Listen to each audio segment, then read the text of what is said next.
Welcome into the Dairyland Drive. Colin Talbert, along always with Mike Schneider and Riley Ashe. Got a lot to talk about for this episode. Well, college basketball Final Four is this upcoming weekend. And also coming up soon, the NFL Draft. We're going to look on the offensive side of the ball.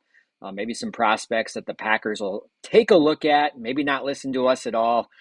Probably more likely the second one. Maybe some mid-round sleepers, some late-round sleepers. And then we're going to end with our blind rankings once again at the end of the show. Mike, Riley, been kind of a quieter week so far. I know we're recording this later in the week. Not a ton going on. I know the Sweet 16 wrapped up last weekend. Not a ton of news in the sports world, but how you guys been doing and holding up here as we get ready for the weekend and this month ahead. Good.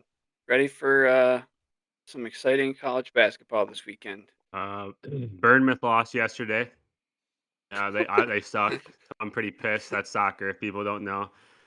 Trying to just get in myself engraved in hockey and basketball as that's coming to a close, so I'm not completely bored until the NFL draft. Man, the one thing I really miss is the Blackhawks being like any sort of good and any sort of contention. Like this was like the prime time of the year of college basketball ending when you just have the Blackhawks getting ready for a Stanley Cup run. And it's just like a forgotten feeling, but it's also like jealousy of and almost like what the heck is hockey kind of now, because it's just been so long since the Hawks have been good. But we'll see. Maybe it's still exciting to still watch exciting. the Stanley Cup 100%. playoffs, though. Still Just exciting, best, but it's best postseason out there. Yeah, it's nice when you have a team though that you're just like passionate about and follow along. That's like the one thing I miss was the Blackhawks in their prime. But maybe Baby Bedardi will get us back there in the near future. But all right, well, that is a whole nother episode. Let's get into college basketball. The Final Four is upcoming this Saturday for the second time ever, first time since 2008. All number one seeds advance to the Final Four. Of course, that's Florida, Duke, Houston, and Auburn. I know a lot of basketball national experts are calling this maybe the best overall, Final Four teams in either ever or in a long time. So I guess we'll just kind of start with that. Just your overall thoughts on this group of Final Four teams. Obviously very chalky and all number one seeds. Do you think there's a clear favorite? Do you think it's pretty open? Are you still on Florida's train? Or have you shifted somewhere else? Just what are your thoughts going into the Saturday for those two semifinal matchups? Yeah, I mean, you mentioned it's pretty chalky, all one seeds. And I think we all picked Florida a couple weeks ago to be the favorite. But I got to say right now, Duke's looking like a runaway train right now. Like that team is just, they can't be stopped. They're huge. Cooper Flag just always seems to make the right play.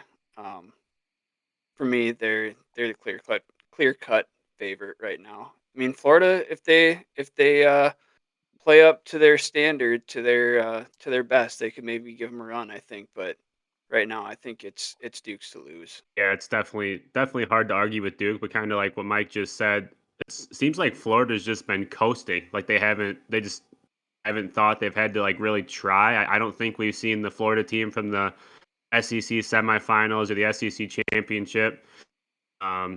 Walter Clayton, I don't think we've even had a Walter Clayton crazy game. I mean, he hit those 2 threes at the end of the Texas Tech game to obviously put him ahead to win the game, but he had his 25-point, 30-point game, so we'll see if that's coming. But yeah, it's hard to argue with Duke. I mean, them and Houston, that's going to be a street fight, but it's just, for me, it's hard to picture Houston being able to keep up with Duke at all. So I think Duke could be the clear-cut favorite on that side. And then, I don't know, Auburn and Florida is very interesting, just kind of what Florida team we see. But then, I mean, I think the dream matchup would be Florida versus Duke, and Florida actually turns it on and see what could happen. Is it crazy to say that, and I know Mike's gonna have an opinion on this, is it crazy to say that this Duke team might be likable? I know, John Shire is a guy that maybe me and Riley watched, growing up being, a Chicago suburb guy going to Duke. and always liked him as a player. And he's just like, he just seems like he's a dude that you like to play for. His players, obviously, Cooper Flag is a generational talent, but Duke's just kind of got that reputation of just everyone hates them. They're like the New York Yankees or what the Dodgers are now. But is this team actually kind of likable where you wouldn't be upset if they won, or is it still just same old Duke? Anybody but Duke? No, I mean, yeah, I'm a little conflicted here as someone who is a North Carolina Tar Heel fan right behind a Wisconsin Badger fan. Duke's always been the evil empire. And I don't even think that's necessarily just for Tar Heel fans. I think college basketball fans in general, they're generally the evil empire of the college basketball world. But yeah, like you mentioned, this team for whatever reason they are likable. Knippel, being a Wisconsin boy, kind of uh, helps in that regard. I think for me anyway. John Shire seems like just a stand-up dude. Not that Coach K wasn't by any means. I'm sure he was a great guy, but yeah, as a Tar Heel fan, I'm a little conflicted that this team they're kind of likable to me. Like I wouldn't be super bummed if they won. You know, and everyone talks about like their three freshmen, Knippel, Cooper Flag, and Malawash, but I think another guy to watch for them who's just been absolutely on fire is Tyrese Proctor. It seems like anytime he just shoots the ball, it's going through the hoop. Like he kind of seems to be like the forgotten element right now on that team. Yeah, definitely. It's just, I guess I don't know. I haven't straight up asked any Duke fans. I should text Skylar and ask him, our other cousin, but it's like a different identity. I wonder if Duke fans see it the same way. A team's just completely different team. They play such hard defense, and I don't know. I've never followed Duke that closely, but in my head from the past, it never really seemed like a defensive team. And this team puts up points, obviously, but it seems like they just out physical, and then on the defensive end, just dominate teams, wear them down. So it'd be interesting to see how Duke fans actually see themselves. But yeah, to me, that makes it very likable. They don't talk. I can't even like think of any interviews that any of their players have done. So it's just they don't have any of that cheap stuff that you think about Duke and just the pretty boys, the pretty boy thing. That's not them anymore. So yeah, it just seems like a whole different identity to me. There isn't a Grayson Allen or JJ Redick kind of um, Very punchable cocky. face kind of guy. Yeah. Yeah, yeah. Sure, you said it, not me. Going off that, I think the only time I've heard Cooper Flag talk was like the commercials that he's been in, like during this march with where he's like at the old ladies thing, and it's pretty good and funny commercial. But I think my thoughts are kind of like I think they are likable. But then don't you just have a feeling that Coach K is going to be at the Final Four and they're going to show him about 25 times, and people are just going to be like, yeah, you know what? I do hate Duke and I don't want them to win. I think that's going to kind of be my prediction. They're going to like him all the way until they see Coach K is going to be like Taylor Swift of the Final Four, just getting a ton and ton of shots. But yeah, it's going to be interesting. So yeah, I think they're so well put together, and it's so weird because like college basketball these last couple years, you want to get old, and that's the transfer portal is get old, get experience, but this group has been that one exception when arguably their two best players, who are both going to be top 10 picks, are freshmen. And it's just very rare. And I think that kind of talks about John Shire and how good of a coach he is, and how hard he gets those guys to play. So you definitely, Duke's not going to beat themselves. You have to beat them. You have to beat them for 40 minutes in Houston. Certainly is a team that could surprise you. They can kind of grind it out and be physical. And, they do have some offensive guys that can score with them. But, I think that's going to be an interesting game. And then, yeah, Auburn, Florida, a rematch. Florida got them back in February by 9 on the road. So kind of almost like who's the best of the SEC in a sense, in that semifinal matchup. And the winner of that will most likely get to play Duke, but don't count Houston out. I think Sampson arguably is maybe the best coach in the Final Four. He dude knows how to coach, and so it's going to be a very intriguing matchup. So final question before we move forward: predictions for each game. Who's going to win those semifinals, and who's going to win the championship? You think as of now, and in your thoughts in mind? I'm gonna say Florida over Auburn in a close one.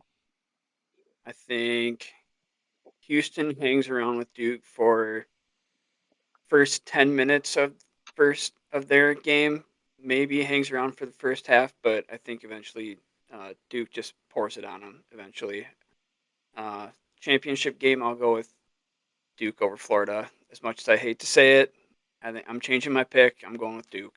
Yeah, I'm gonna kind of be pretty similar. I'll say Florida by 7, 8. Maybe it's hanging around 5 to 10 region, but they end up winning by 7, 8. I'm gonna say Duke by about 25 over Houston. I just don't. I just think they're gonna probably like Mike said, hang around for 12, 14 minutes, but then Duke's gonna go in the end of the half run, be up by 12, and then it's just Houston's gonna have to change what they do, and they just can't do that with Duke.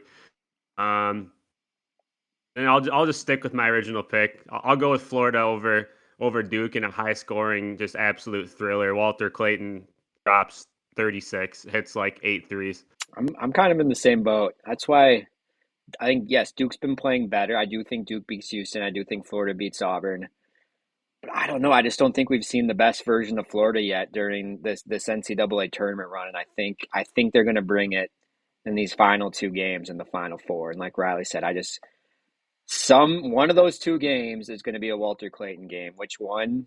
I guess we'll see. But I just think Florida and the version that we saw in that last month of the regular season and the SEC tournament, I do think that they're gonna pop up. And I think it's gonna be a fantastic championship game. But I'm gonna stick with Florida as well. So all right.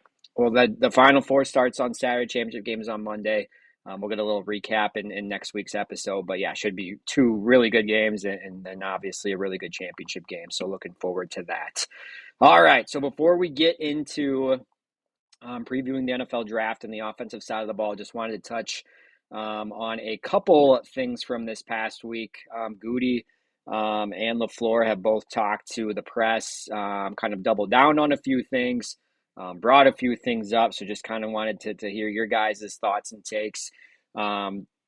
First off, we're going to start on the defensive side of the ball because there's a couple things that I found interesting. One, Goody talked about it earlier in the week. I know we have just preached about adding some talent on the defensive line in any capacity. If it's interior, on the outside, we just want something to improve. I think that's how they get to the next level.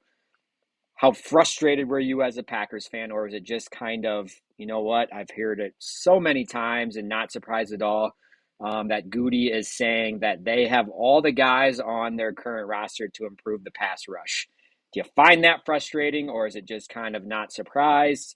Is it just Goody blowing smoke out of his you-know-what, and you could see them adding in the draft, or what are your stances on that? Because I think that's obviously been the plan, it seems like, from the start of free agency to where we're at now, is they are going to look for internal improvements from the guys they have on the roster. But is it frustrating then to finally hear the GM also say it?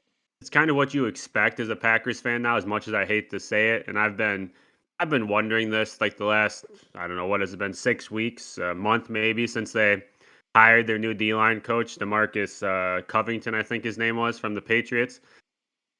When they hired him, it's like, okay, they fired the old guy, obviously. They hire him. It's like, okay, well, in my head, even though I think it's wrong, that's just me blaming. They're blaming the coach for the lack of production out of the D line.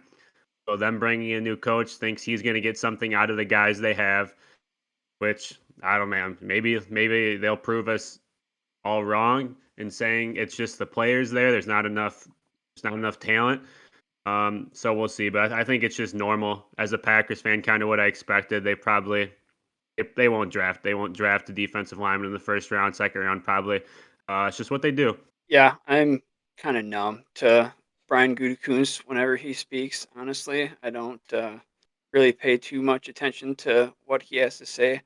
I feel like he tries to say a lot of words without really saying anything of substance. Um, I it's hard for me to believe that they wouldn't draft a D lineman, either interior or edge, just with the amount of depth that seems to be coming into this draft at those positions. Um, I don't know. I maybe it's just me just wanting to believe that he wouldn't do it, and I'm just trying to convince myself and be naive about it. And I see you both laughing there. Um, I don't know. I try not to put too much stock into what Goody has to say. That's just kind of my stance, I guess. Well, kind of going off that too, another piece of the defense. Goody's been very holding his cards close to his chest about Jair on the roster still. There's been reports of they're trying to trade him. I know Schefter came out today and said they're trying to trade them, but most likely they're going to release him.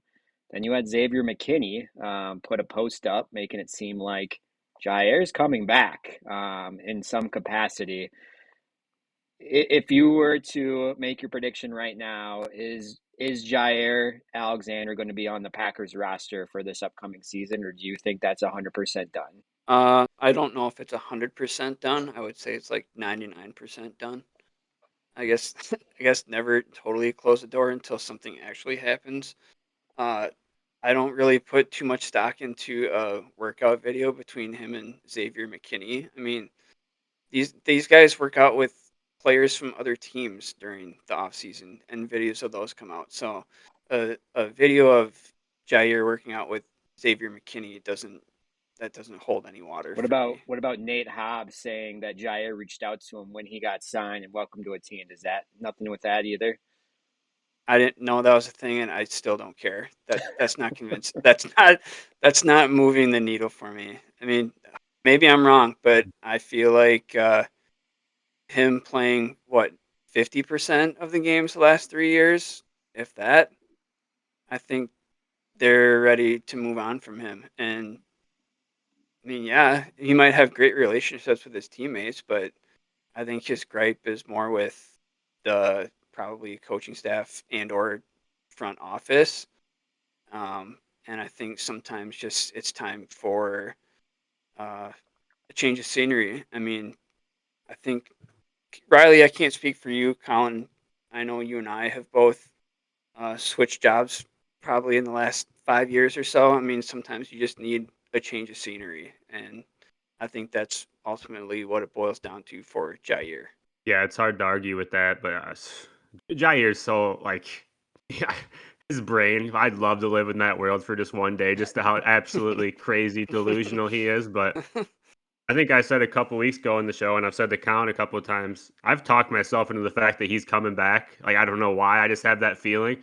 Like based on what Mike just said, based on his plan, he hasn't played the last 3 years. So like I don't, I'm completely fine if he leaves, but if you're telling me he's gonna play, like, oh yeah, I'd love to have him back because he's a stud when he just actually is able to play and can talk his shit or whatever. But I don't.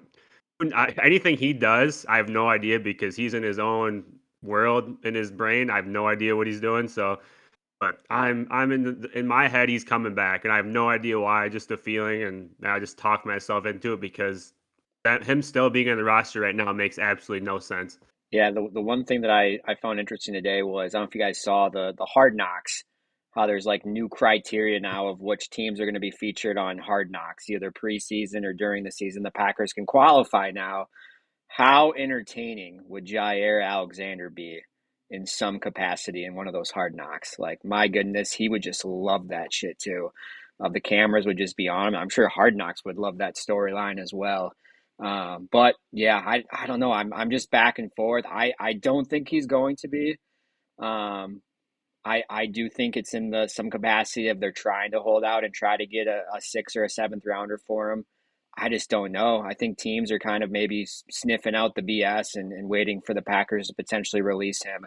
But I think that's kind of the play right now. But you never know. I would not count anything out with Goody in the front office and would not be shocked if they never traded him or never released him and kind of put the ball back in his court and see if we get into training camp or whatever next year and he's still on the roster and is he going to show up or is he going to hold out and not play? I guess we'll have to see. But on the other side of the ball, two other things that I thought were pretty interesting, and this kind of will transition to our draft prospect preview. The offensive line.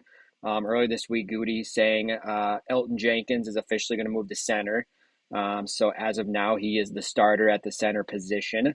And also, Jordan Morgan going to get a legit shot at that left tackle job, competing with Rasheed Walker. So maybe interesting, maybe not, new news, maybe news that everyone kind of has known or thought of, but just really hasn't gotten confirmed. So I guess just looking at that group as it stands right now, with Elton Jenkins moving to center, obviously you add Aaron Banks, and a lot of strength up there. Zach Tom, maybe one of the better right tackles in the league. If you look at that right guard left tackle spot, in the whole Jordan Morgan dilemma, what was kind of your takeaway from that? Of first Elton getting confirmed at center, and kind of starting there, and then Jordan Morgan is going to get every opportunity, to compete for that left tackle job, which that's why they drafted them, I think, to be on the outside and be that tackle of the future. Just what were your thoughts on hearing kind of some of that with LaFleur and Goody doubling down this week on that? I think the Elton Jenkins thing was what like we talked about. That's what everybody expected. So to me, that was just whatever. The Jordan Morgan thing, I'm relieved because I think I've said that Colin before. I thought they did him dirty last year, trying to have a rookie basically learn two spots, and they're trying to get him on the field, right? They don't want to pay. They don't want to play Rasheed Walker at left tackle. He's going to be up on a contract. He's a seventh round pick from 3 years ago, so they're going to have to pay him if they're going to keep him, and they're just not going to. So them saying that tells me that Jordan Morgan's going to have to suck in training camp for him not to win that job. Honestly, the more I thought about it, I wouldn't even surprise me if Rasheed Walker got cut by the end of training camp because they're just not going to want to pay him. There's no point to even keep that. If Jordan Morgan is close, I just think that's what they're going to do. And then I think they just don't want to pay him. I don't think they're going to want to pay Sean Ryan either, which is going to lead me as we go into the draft thing. I have some guards to talk about, but that's who I could see them targeting in the first round is a guard to replace Sean Ryan because this is his third year as well, so he's going to have to get paid here if they're going to keep him.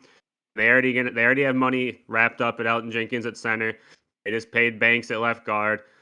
Zach Tom is going to get a payday because he's the top five-ish, probably, right? Offensive tackle in the NFL. So you can't pay all five offensive linemen. They got three paid. They're going to have three paid. So they're going to have to go young with Morgan at left tackle. And I think they're going to draft, whether it's the first or second rounds, at right guard. And they're just going to have to get rid of Ryan and Walker just because, not that they're not good players, and I don't mind them. It's just fact that they just I just don't think they want to pay him. They have too much money wrapped in other stuff on offense. They just paid Jordan Love. Josh Jacobs doesn't make a lot, but makes a lot for a running back, I guess you could say. I think he's one of the top five paid. And then they got money on the defensive side as well. So them saying that just confirms that they're going to do everything in their power for Jordan Morgan to start at left tackle and just get younger at those two offensive line spots. Yeah, Riley, you brought up a point I hadn't really thought about in the possibility of cutting Rasheed Walker just outright right out of camp. Um, when they talked about Jordan Morgan competing at left tackle, it brought a few questions to my mind. So I thought, like, first of all, will this be like a legit competition between Walker and Morgan at left tackle, or is it a situation where it's Jordan Morgan's basically position to lose, and they're saying like Rasheed Walker will also be competing for it, in air quotes. Um, but let's just say, for argument's sake, Jordan Morgan doesn't win the competition at left tackle. Would that mean that they put him at right guard then? Because Riley, like you mentioned, Sean Ryan probably won't be sticking around after this year too, because I mean he had been working at that spot last year as well. Or would they say no, that's Sean Ryan's spot and Jordan Morgan will either rotate with Walker or sit on the bench again, maybe? Or since Ryan probably isn't back, do they draft someone, or is there someone on the roster that would also compete for that spot with Sean Ryan? Um, I mean, for me, saying that it still left a few questions for me, and I'll be very fascinated to see in training camp how the line shakes out after preseason. Yeah, that was a thought that I had as well. Is if it is a legit competition, what does happen if Walker wins out? I think you'd have to almost take a very hard look in and kind of that draft pick and stock that you put, because it is a first round pick, and first round picks are expected to be on the field typically Hmm. in the first year, but for sure the second year. I mean, coming off an injury, that's a guy that you would expect to win the battle. So that would be another one of those first round picks that wouldn't maybe pan out if that were to happen. And hey, if Rasheed Walker does beat him straight up and is the better selection or the better, part of that best five that they always talk about on the offensive line, then so be it. I think that's kind of what you have to roll with. So yeah, I think that's a very interesting point to bring up, and hopefully Morgan is healthy and he does come with a lot of motivation. And if it is just that focus on that one position, a position that he's very natural at and knows, I would hope maybe he comes and approaches it, a very different way. And who knows, maybe that time off watching from the sidelines and just kind of going through that first year kind of behind the scenes and getting acclimated in an NFL player will kind of help him out as well and kind of give him a leg up going into this, training camp and to win that spot. So, but yeah, I think that kind of transitions into our first part of previewing the NFL draft that's upcoming the end of this month in Green Bay. Going to be very exciting, very chaotic these next few weeks. We're going to break down both sides of the ball and give a mock draft of the first 3 or 4 rounds of what we think the Packers are going to do. But tonight's episode, we're going to start on the offensive side of the ball. Mainly going to talk about the offensive line and pass catchers. I think those are going to be the two big focuses on that side of the ball. I think this segues into what we were just talking about on the offensive line. I know Riley thinks that there's going to be potentially a starting guard spot, or at least being able to compete for the starting guard year one on the Packers offensive line. So I'll just leave it very open, and we'll start with you, Riley. If the Packers were to look at potentially a day one starter at guard in the first round at pick number 23, who is the one guy that you maybe like the most, or maybe a couple guys that you could see them looking at in that first round at 23? Yeah, just based off of I don't think any of those top tackles are going to fall, and just based off Jordan Morgan getting a real shot at left tackle, like we just said, it kind of takes all the tackles off the board for me. So I kind of zeroed on a guy that I know Mike loves, which is Gray Zabel out of North Dakota State. Played tackle, but he has position versatility to play all of them. He is 6'6", so that would be a big, taller, lengthier guard, but he's super athletic. So that would fit perfectly with the Packers outside zone. Just get him running, and obviously very good in play action stuff and just pass pro in general. Another would be Josh Simmons out of Ohio State, which got hurt this year. Played tackle when he was playing, but he's also played a bunch of positions in his career. He'd be another one at the end of the first round. I think that has a higher grade.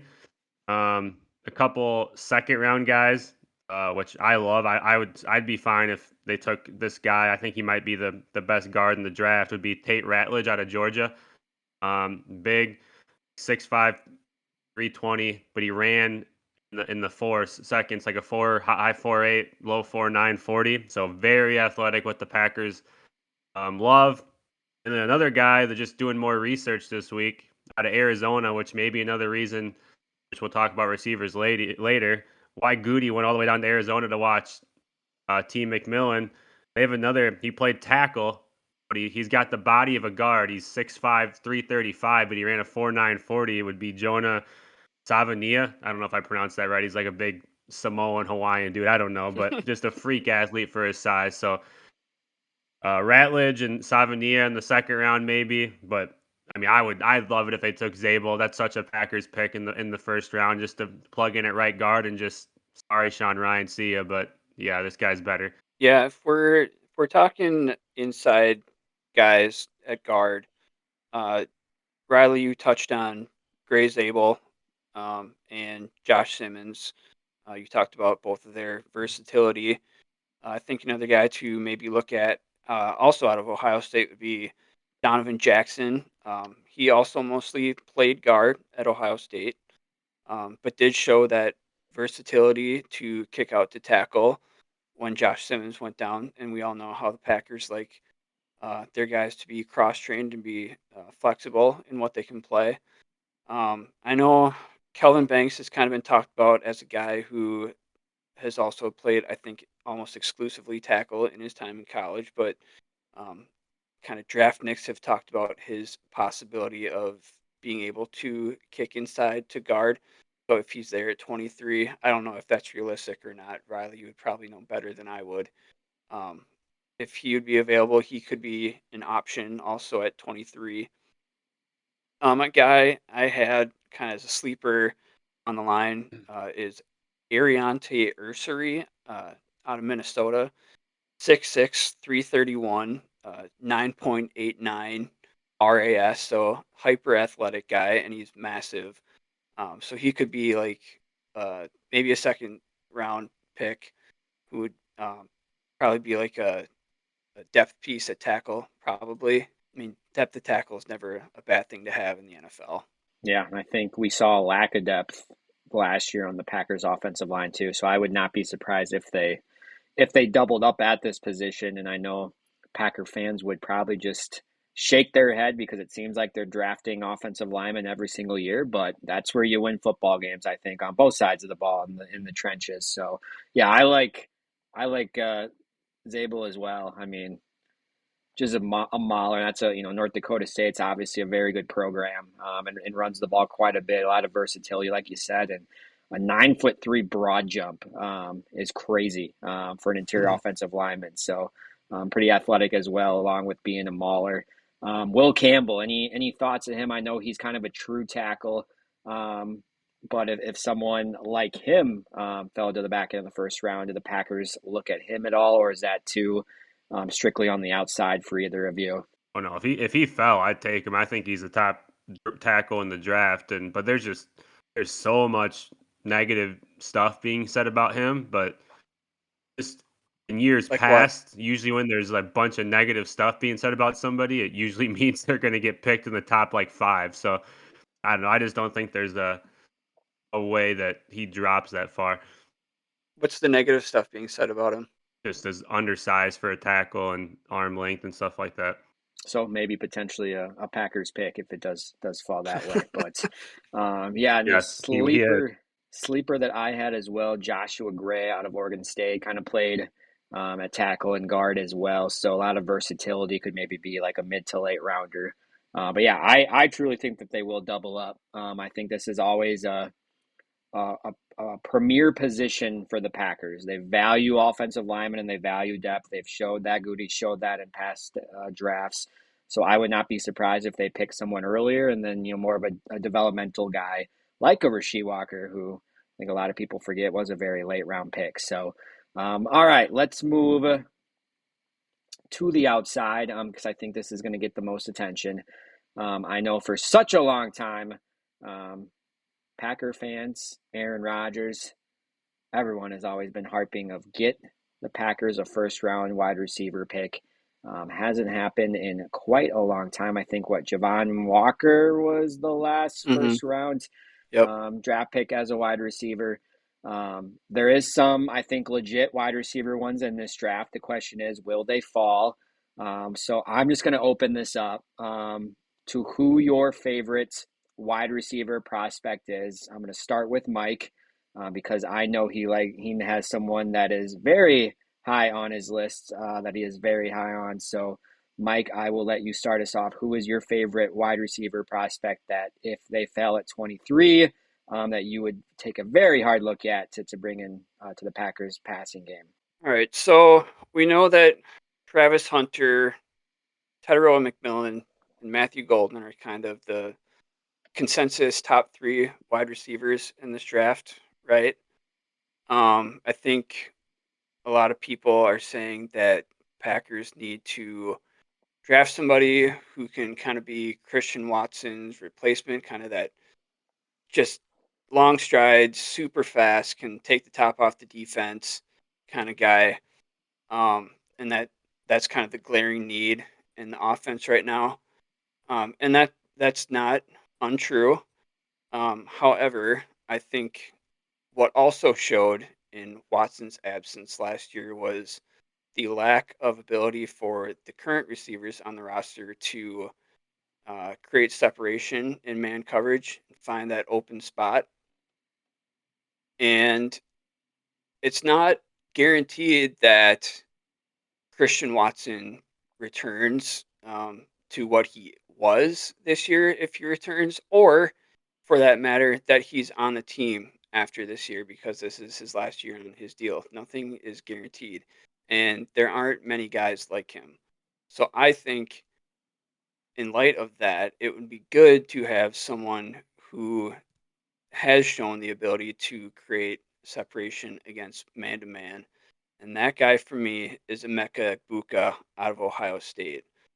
Ohio State is that program that is just kind of a wide receiver factory. The last like 5 years, Marvin Harrison, Jackson Smith and Jigba, uh, Terry McLaurin, Chris Olave, Garrett Wilson, all been guys who have come out of that program and shown uh, that they absolutely can play in the NFL right out of the gate.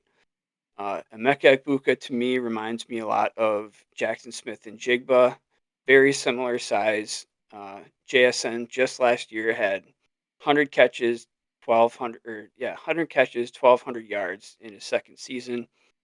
Egbuka has never really been the number one focal point in that Ohio State offense. 2022, he was behind Marvin Harrison, and in 2023.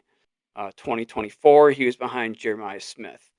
Now, 2022 and 2024, although he wasn't the number one guy, he still went for 1,000 yards and 10 touchdowns. 2023, he was hampered by some injuries, didn't produce a whole lot, missed a few games. But for me, I think his game just shows like that he can be that guy that can separate from defenders. He knows he's a very clean route runner, can make the tough catches, has good size. I think he falls within the Packers kind of thresholds for receiver size. I know he kind of primarily projects as a slot guy, but I think he still has the size to play outside when they need him to. So for me, I think Emeka Egbuka would be a great pick. I agree. I would be completely fine if the Packers took him. He's sneaky athletic, but he just is like just so smart. Like just how he gets open, he just like plays with people. It seems like, and I completely agree with everything like Mike just said to start that about type of receiver we need to beat that man to man coverage. So I'm gonna go with the receiver just for the same reasons, just a different style. I'm gonna go with Luther Burden out of Missouri. He's just like he's not the prototypical Packer receiver. His athletic metrics and stuff would fit in their system, but more of a stocky, physical receiver. Um, you know, I've watched Luther Burden since high school, so I am biased. Out of East St. Louis, Illinois. Last year he was banged up. He was also their only weapon on offense, so he got doubled every single game. Missouri's offense just sucked in general. Only had like 40 catches, but the year before he almost had 100 catches. I mean, if you go to this time last year, if Luther Burden, he was talked about as probably the top, if one or two, three receivers, just top 15 pick, surefire until this last year when it just went to hell. But when he actually had a run game, if you remember last year, they had Colin Schrader. 2 years ago, Missouri had Colin Schrader, that white running back that just went crazy. When he actually had something else that another team had to worry about, he consistently won one-on-one matchups just because of his physicality, um, and just fight through stuff. And his run after catch is insane because of how strong he is. He's a 4-4 flat guy, so he can take the top off. He can run every route. So yeah, just somebody like him, just a different physicality to the receiver room that the Packers don't have, I think. One other point I just want to make, I think Riley, you would say the same thing about Luther Burden. I think you said he's just an absolute bully out there. One other Yeah. point I want to make on Egbuka, Matt LaFleur's mantra has always been no block, no rock. Don't forget, last year Ohio State ran the ball quite a bit with Quinshawn Judkins and Travion Henderson. So when Egbuka was out there, he had to block his ass off for those two. And I think he would absolutely be a willing blocker as well in the Packers offense. And same thing with Burden as well. I think those are two very good prospects. I think Packer fans would both be happy with if they fell to 23. Yeah, I mean, if you look at the Packers offense without Christian Watson, not only last year, but in obviously all the games that he has been out in injuries, it's just completely different. They're just very predictable, and it's just very condensed of what they're able to do or what they do. And I don't think you get your best Jordan Love when he doesn't have that, consistent down the field threat. Especially when you have guys not being able to catch the ball as well. That you had Dontavian Wicks and Jaden Reed struggled with drops. So I do agree. I think it's not so much you need like a burner, like just a super top end speed guy. I think it's just a guy that can just get downfield and consistently beat guys and really stretch that. And someone like Christian Watson. So yeah, I do think those two are towards the top of the list. So I'm going to bring this question up as well because I know Mike. I think you mentioned him earlier. I think to me, Ted McMillan is besides Travis Hunter. I think the a premier number one guy. I think if you draft this guy, he's going to have a huge impact his rookie year. I think he could be a potential star, within a couple years and kind of go in that trajectory. 6'4", 220, 35 catches of over 20 yards in his college career. I mean, we could just go, checklist down of every single box that he does check. If he would get into the 15, 16, 17, 18 range, and you're the Packers sitting at 23, is Ted McMillan good enough to potentially try to trade up and add to your roster?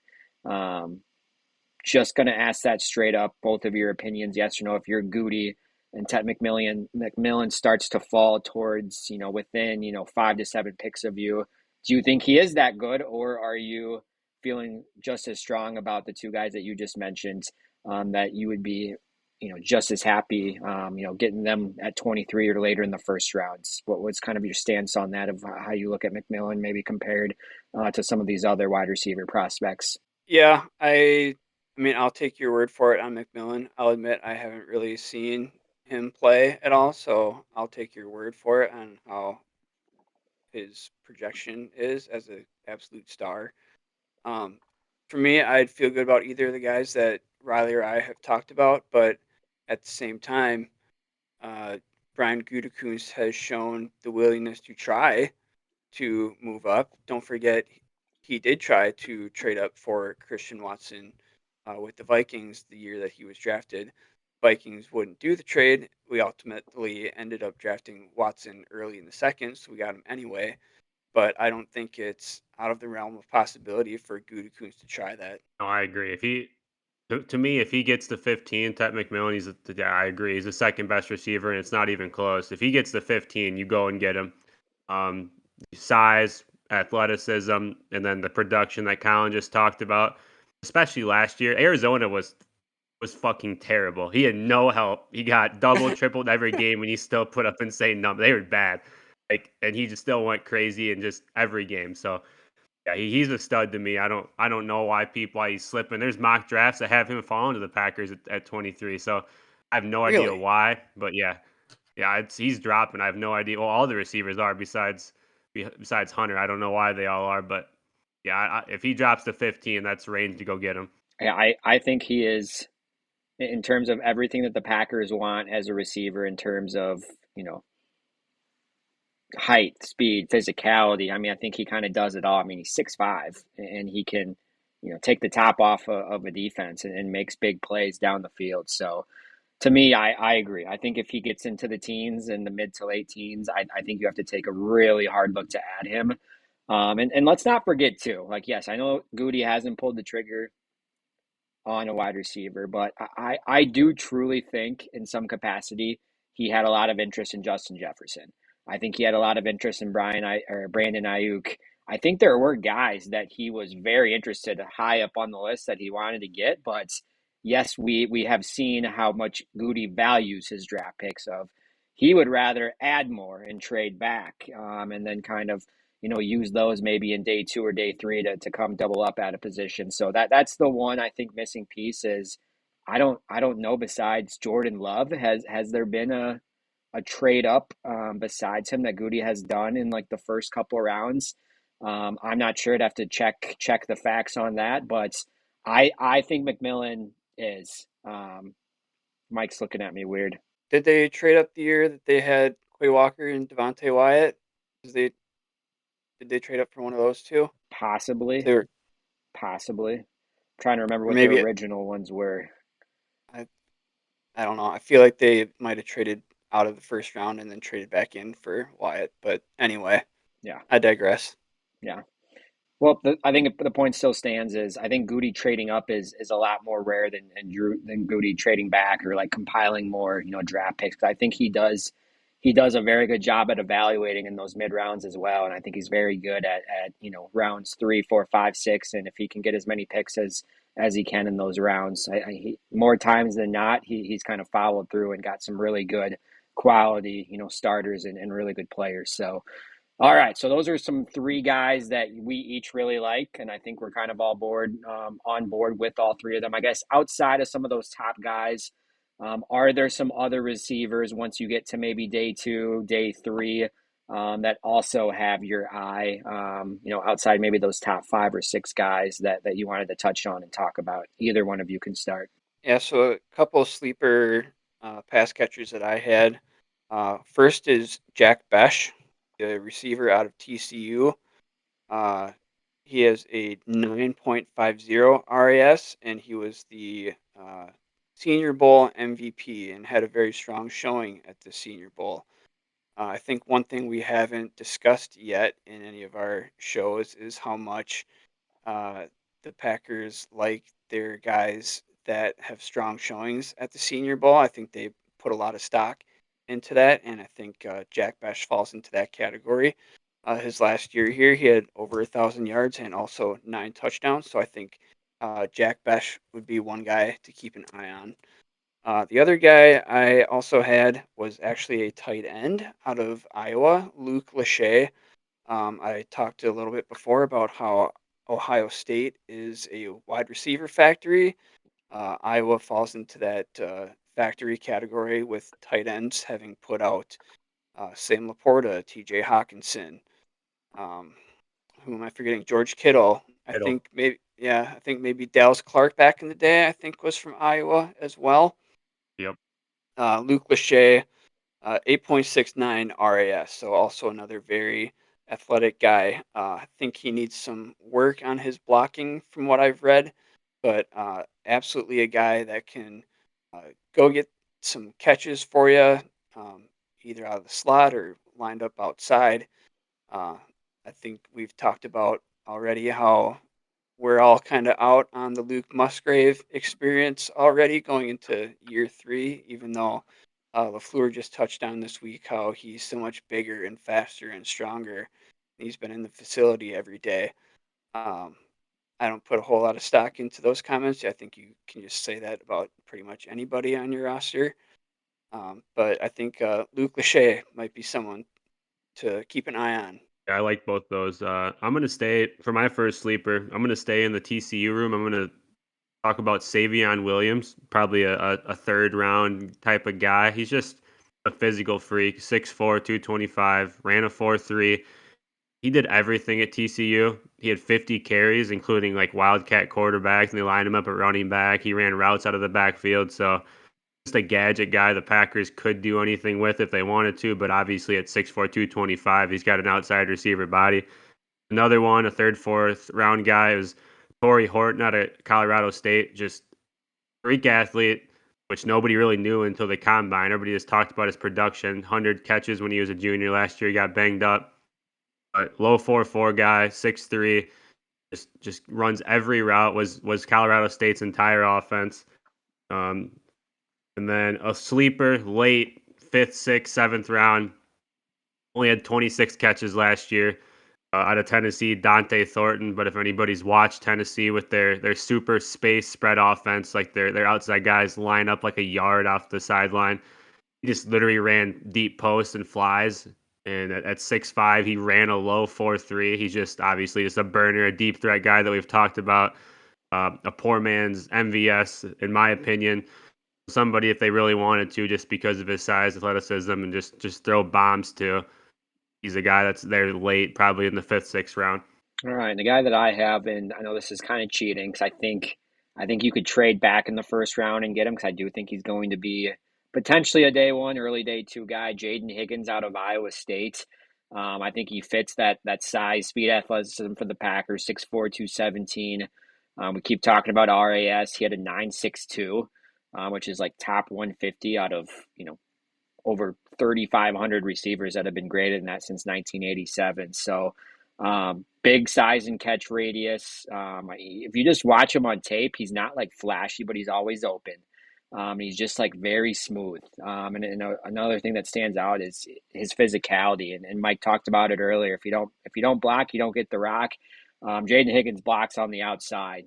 He's got a willingness to get into defenders and go through the whistle. So I would not be surprised. I've seen him in a lot of mock drafts as well.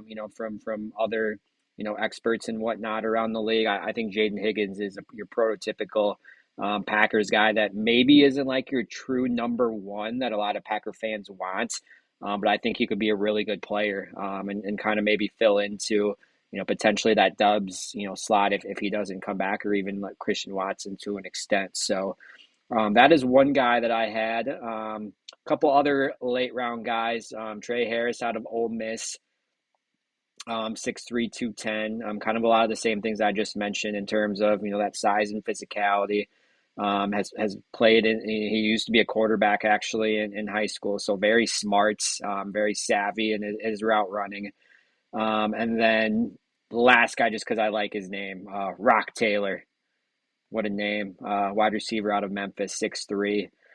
Just a big guy, not huge speed, but just very smart guy that always seems to get open as well. So, all right, so those are some wide receivers. So I'm going to kind of open it up here to end the offensive, draft prospect preview.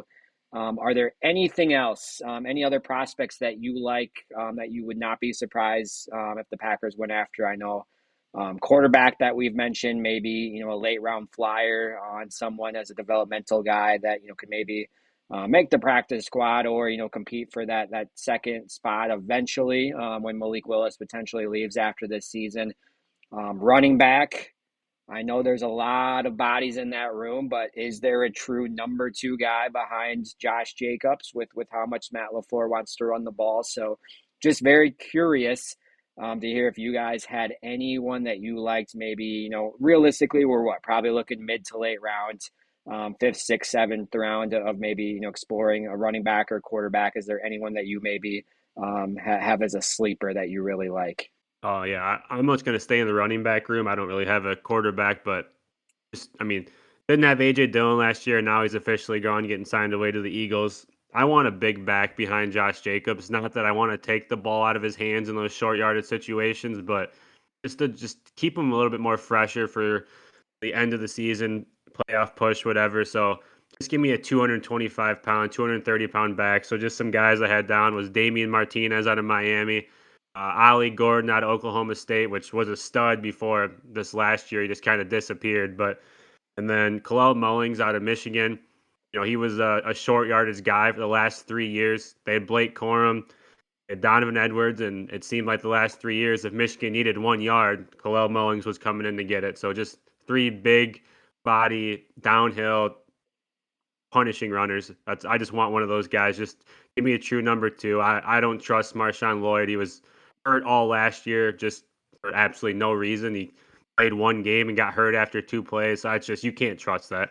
Yeah, for me, Gutekunst has talked a couple times in the past now about wanting to start drafting quarterbacks every year.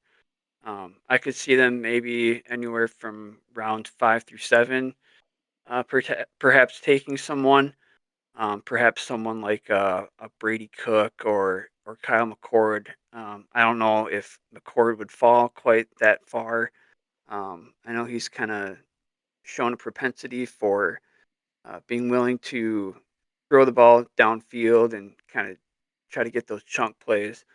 Um, so I guess maybe for me, maybe look at Kyle McCord or Brady Cook in kind of those later rounds. Yeah, Curtis Rourke, another guy out of Indiana, had a really good year. And how about Quinn Ewers, maybe, depending on how far he falls, if he's you know, too early, maybe a fifth, sixth rounder. And again, it's an interesting position because yes, you have, I think, a very solid backup right now, Malik Willis, who has won games. But you also have to think this is the last year of his contract. Is he going to want to explore, starting opportunities after this season? So really, you're looking at potentially drafting someone that could, be that number two guy in a couple of years behind Jordan Love. So I would not be surprised as well. And I almost expect it to draft a quarterback, in that fifth to seventh round. And I think running back's interesting as well because I hate to bring this up. So we're not going to put any bad juju into the world, but a running back shelf life in the NFL is not very long. Love Josh Jacobs. I think Josh Jacobs has, a few really good, high quality years left in him. But Josh Jacobs is also a workhorse that carries the ball a lot. I mean, if you look at the last like 5 years of just touches, I think in the NFL, he's right up there for running backs. I think he's kind of got the physicality and the body to withstand that, but that's something not to take too lightly. Is we've seen running backs that have had MVP level seasons and they've just dropped off a cliff because when you reach the other side of your prime, there is a very steep cliff that you fall off of. Todd Gurley is a guy. I know he's kind of a different style of back of Josh Jacobs, but that's just something I want to keep in mind as well. I personally think Josh Jacobs has a few good years left in him of really high quality, still get 25, 30 carries a game, but with what Matt LaFleur wants to do and how Matt LaFleur wants to run his offense, I think you need to have a really, you know, good depth and good mixture of guys in that room to be able to do what he does. So I would also not be surprised if a running back is taken in those later rounds as well, and maybe a guy you take a flyer on, or you could see as a backup role in that number 2 or 3 spot, but maybe work their way into a bigger role later on. So just wanted to throw that in there as well. But that wraps up our offensive draft prospect preview. Next week, we're going to take a look on the other side of the ball, which I know all of us are really excited about. The defensive line we've talked about numerous times, and I think there's going to be a lot of guys that we all think could make that Packers defensive front better.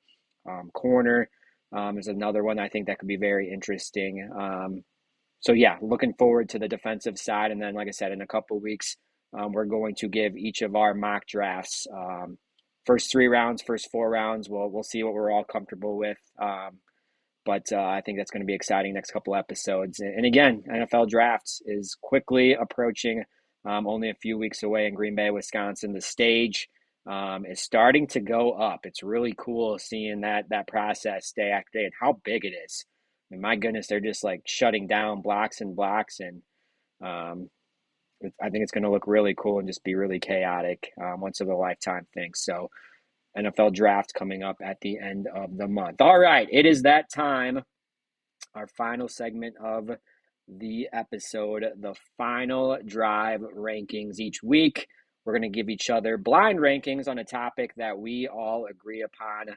This week, we're going to do Packers draft pick, staying within that theme. This can be any draft pick of first to seventh round in any year in the Packers' existence. So I am very interested to see how random that you two went on this, but I will get started. I did Mike last week, so I'm going to do Riley this week. I will give you my 5, and you get to rank them 1 through 5. So number 1, we see him a lot lately on the Pat McAfee show. In 2006, AJ Hawk. See, this is gonna come across very mean. I'm not. I never really thought AJ Hawk was that good. I thought he kind of was soft, as much as they talk about his bullhead and never having concussions. I don't know. I'll put him at 4. He was okay. I don't know. He was fine. The next year after that, in the first round, a defensive tackle, Justin Harrell. Jesus, I'm screwed already. 5. 5 for him. All right, in 2020, traded up to get him, Jordan Love. Based on what I think he's gonna end up being, I'll put him at 2. All right, I think this might work out for you. We'll see. Devontae Adams. Number one, easy. Number one. Number one for Devontae, and your final one in 1992. The fifth overall pick in the first round, a cornerback, Terrell Buckley.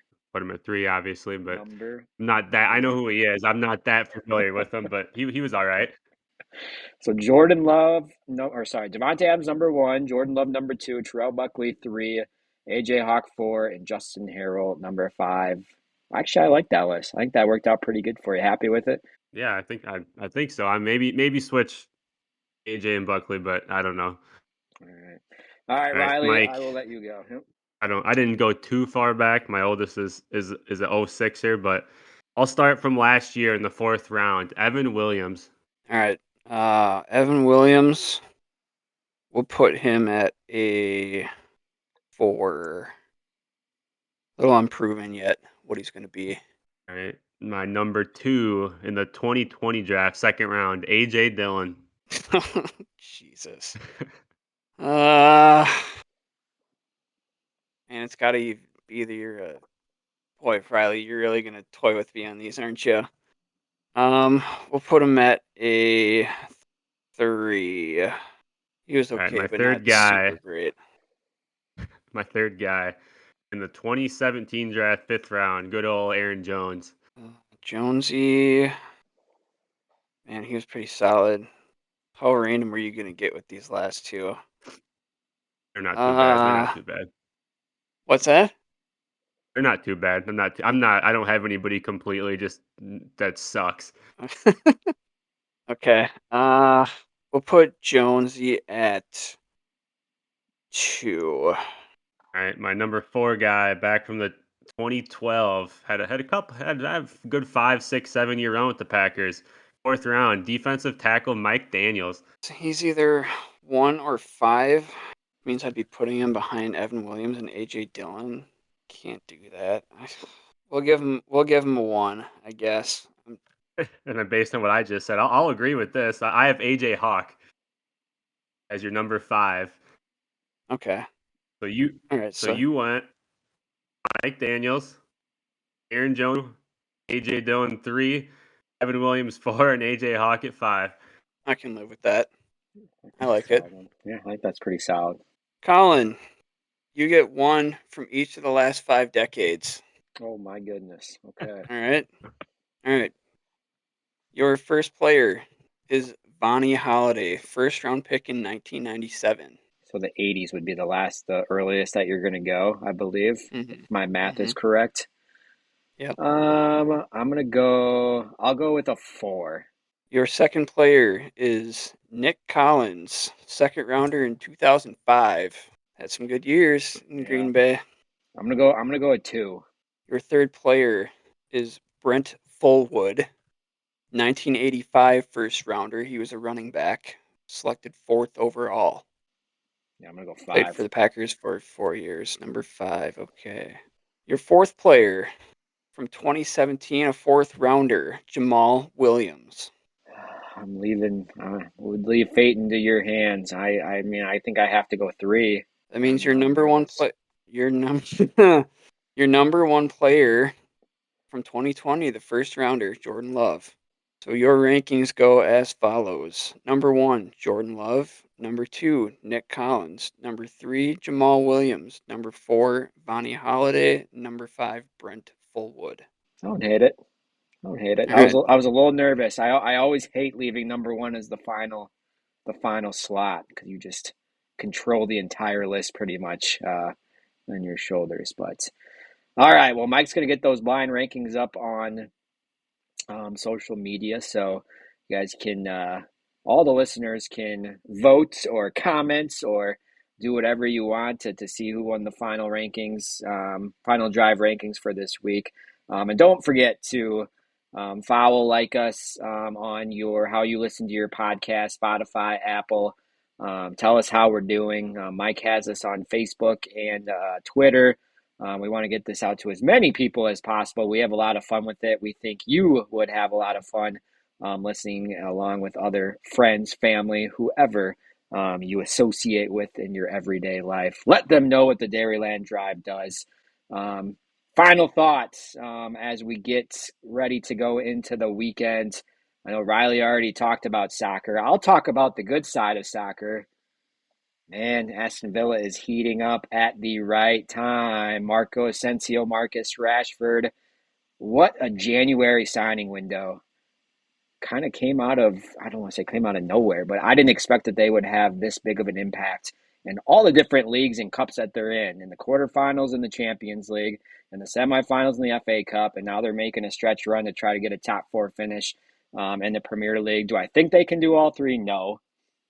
I would not be shocked if they don't win any of those three, but they have made it more interesting, to say the least, here in the last couple months of the season. So I am beyond happy about that January signing window. You too, final thoughts. I'm just trying to tune into, like I said, but soccer's dead for me. I'm done right now. There's nothing left. Bournemouth had their run of being in the top 5, 6, but they are down to 10th or 11th now, and it's not. They're losing to teams that are going to get relegated. So I don't know. I'm just gearing up, trying to figure out which hockey team I'm going to bandwagon on because, like we talked about earlier, the Blackhawks suck, and then just hoping the NBA playoffs live up to it. There's a lot of storylines there to keep me entertained, and hopefully, A couple final thoughts for me.